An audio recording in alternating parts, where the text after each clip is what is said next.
The Orange County judge facing charges of murdering his wife during an argument while drunk has pleaded not guilty. His attorney says it was an accidental shooting, not a crime. Eyewitness News reporter Christian Cordero is live in downtown L.A. near the courthouse with details. Christian. Philip, the circumstances around this case are so unique because you have a judge with decades of experience in the legal system who shot his wife and then texted his court clerk and bailiff about it. And then you have a family, the wife's family, who's trying to process all of this, make sense of it as they grieve. They were represented in court today as Ferguson pleaded not guilty. Today, Orange County Judge Jeffrey Ferguson sat in court from a new vantage point, repeating a phrase he's used to hearing. Yes, I do, Your Honor. Thank you. Prosecutors have charged 72-year-old Ferguson with murder after he shot and killed his wife Cheryl on August 3rd. He posted the $1 million bail the next day, and today the conditions of that bail were finalized. It included surrendering his passport, wearing GPS and blood alcohol content monitors, and abstaining from alcohol. Court documents reveal Ferguson drank heavily the night he shot his wife, but today in pleading not guilty, his message is he didn't do so on purpose.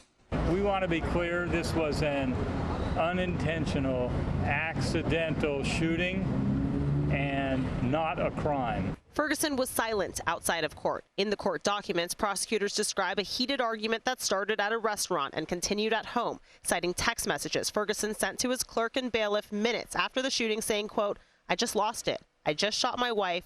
I won't be in tomorrow. I will be in custody. I'm so sorry," end quote. Lou Shapiro is a criminal defense attorney not affiliated with this case. Accident is a defense to murder.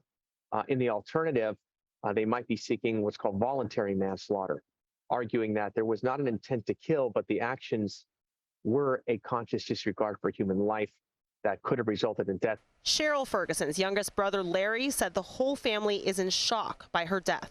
We consider her to be I think the phrase I used was sibling matriarch.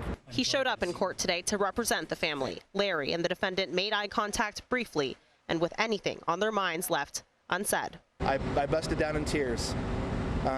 This is really hard. This is really hard. Ferguson is also required to not own or possess any firearms, of which he had at least 47 until investigators took them throughout the investigation. Prosecutors, though, in the court documents, they said that they believe one of the firearms is missing. Today, the defense team said no. They argued that, saying that they are all accounted for, so perhaps there is more conversation to be had out of that. Ferguson's next court date is scheduled in October. Hello, I'm Mark Brown. Get more great ABC7 content by clicking the subscribe button for our YouTube channel and download the ABC7 Los Angeles streaming app on Fire TV, Android TV, Apple TV, and Roku to watch on your TV.